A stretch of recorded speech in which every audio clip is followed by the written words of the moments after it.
नहमदहु व नुसल्ली अला रसूलिहिल करीम अम्मा बाद फ़ाउज़ु बिल्लाहि मिनश्शैतानिर्रजीम बिस्मिल्लाहिर्रहमानिर्रहीम। तारीफ़ात के लायक अल्लाह रब्बुल इज़्ज़त की ज़ात मुक़द्दसा है। दरूद व सलाम के लायक मुहम्मदुर रसूलुल्लाह सल्लल्लाहु अलैहि वसल्लम की ज़ात अक़दस है। पैगम्बर अलैहिस्सलातु वस्सलाम की मुक़द्दस ज़ात ने 9 ज़िलहज्जा 10 हिजरी को खुतबा हुज्जतुल विदा के मौका पर इरशाद करते हुए फरमाया कि ए लोगों ख़बरदार, अब डरा रहे हैं लोगों को, किनको, जो वहाँ पर मौजूद थे, और उनको एक पैगाम दिया कि ये पैगाम तुम्हारे तक पहुँचा रहा हूँ, तुमने ये पैगाम आगे पहुँचाना है। उन्होंने अपनी ज़िम्मेदारी को पूरा किया और आज ये पैगाम हम तक पहुँच चुका है और ऐसा महफूज किया कि क़यामत तक ये पैगाम हमारे पास रहेगा।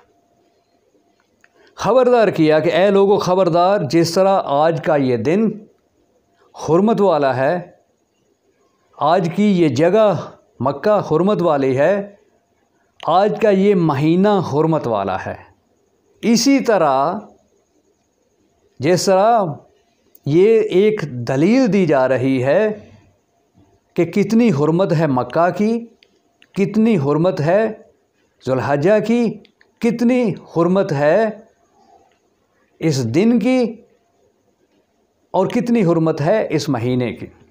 तो इस महीने के अंदर, उस जगह के अंदर अगर कोई आदमी ये काम करे जिनसे मना किया है, तो कितना बड़ा उसका नुकसान है, कितना बड़ा गुनाह है, कितना बड़ा इंसान पाप अपने खाते के अंदर लिख लेता है।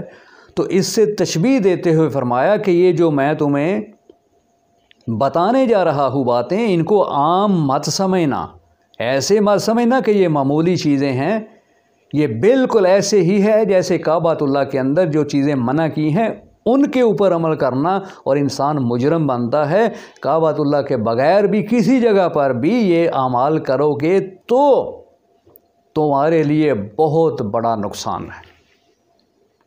उनमें क्या कि ए लोगों, लोगों की अमानतें वापस करो, लोगों के माल वापस करो, इसलिए कि तुम्हारे भाई का माल तुम पर हराम है। जिस तरह ये महीना हुर्मत वाला है, ये दिन हुर्मत वाला है, ये जगह हुर्मत वाली है, इसी तरह तुम्हारे भाई का माल तुम पर हराम है, हुर्मत वाला है। तो माल चाहे कर्ज़ का हो, माल चाहे कारोबारी हो, माल चाहे अमानत रखी हो, तो आज इस मुआशरे के अंदर एक कर्ज़दार का मामला भी और है, ताजर का मामला भी और है। बहुत सारे ऐसे लोग हैं जो लोगों का माल दबाए बैठे हैं। उनको ख़बरदार करने के लिए पैगम्बर अलैहिस्सलातु वस्सलाम ने 1400 साल पहले वाज़ कर दिया था। और एक बहुत बड़ा अलमिया जो है वो ये है कि आज एक बाप, एक भाई अपनी बहनों का माल जो उनके पास अमानत के तौर पे रखा हुआ है, उस पे कब्ज़ा किए बैठे हैं। और जब कोई बहन या बेटी उसका मुतालबा करती है तो उसको डराया जाता है, धमकाया जाता है, रिश्ता ख़त्म करने के बारे में, तल्लक उससे ख़त्म करने के लिए कहा जाता है कि अगर तुमने ये हमसे मुतालबा किया, हमारा तुम्हारा रिश्ता ख़त्म, हमारे घर के दरवाज़े तुम पर बंद। हालांकि ये उनके पास अमानत रखी गई है जो अल्लाह रब्बुल इज़्ज़त की तरफ से है, और ये विरासत का हक़ जो अल्लाह रब्बुल इज़्ज़त ने औरत को दिया है, इस हक़ पर डाका डाला जा रहा है और डरा धमका कर बहनों से, बेटियों से साइन करवा लिए जाते हैं। उनको उनका माल, उनकी अमानत वापस नहीं की जाती। तो ये मामूली बात नहीं है। ये जिस तरह काबातुल्लाह हुर्मत वाला है, ज़ुल्हज्जा 9 हुर्मत वाला है, महीना हुर्मत वाला है, इसी तरह किसी का माल हड़प करना नाजायज़ तरीके से, ये भी उतना ही हुर्मत वाला है, ये उससे कम नहीं है। तो आज बहुत सारे लोग जो हैं वो ये कहते हैं कि हमारी बहन ने, हमारी बेटी ने ये हिस्सा हमारे नाम कर दिया, तो क्या ये कुर्बानी सिर्फ बहन ही देगी, बेटी देगी? भाई के लिए कुर्बानी नहीं है। कहीं आज तक सुनने में आया है कि किसी भाई ने ये कुर्बानी दी हो, किसी भाई ने ये कहा हो कि मैं ये हक़ नहीं लेता, मैं अपनी बहन को देता हूँ? तो क्यों? इसकी वजह क्या है? इसकी वजह यह है कि इसके पीछे एक डर है, एक धमकी है जो रखी होती है कि हमारे घर के दरवाजे तुम पर बंद हैं और बहनें बेटियां इतनी मोहब्बत करती हैं अपने भाइयों से, अपने बापों से, कि रिश्ता टूटने के डर से अपना हक छोड़ देती हैं।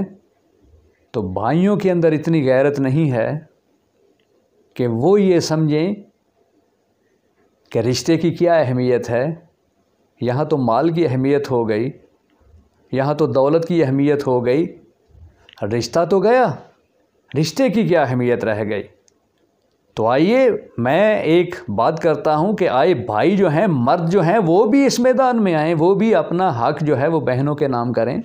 वो क्यों नहीं करते?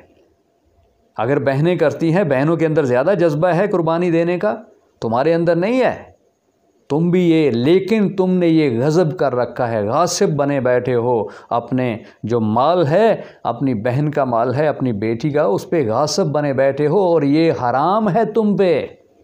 इसका खाना, इसका पीना, इसका ओढ़ना, इसका बिछोना, ये तुम पर हराम है।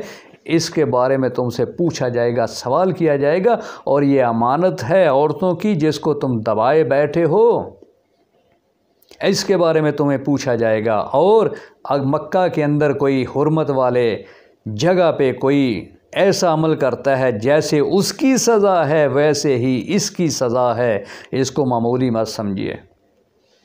तो लौट आइए, पलट आइए अपने दीन की तरफ, अपने पैगंबर अलैहिस्सलाम की बातों की तरफ।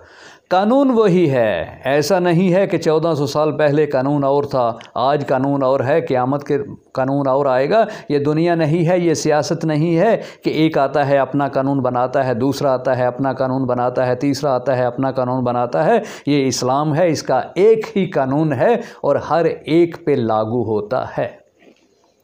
अपने लिए भी अल्लाह रब्बुल इज़्ज़त से दुआ है और आप सब दोस्तों, बुज़ुर्गों और साथियों के लिए भी अल्लाह रब्बुल इज़्ज़त से दुआ है कि अल्लाह तबारक व तआला हम सब को सही दीन को समझने और उस पर अमल करने की तौफ़ीक़ अता फ़रमाए। व आखिर दावाना अनिल हम्दुलिल्लाहि रब्बिल आलमीन।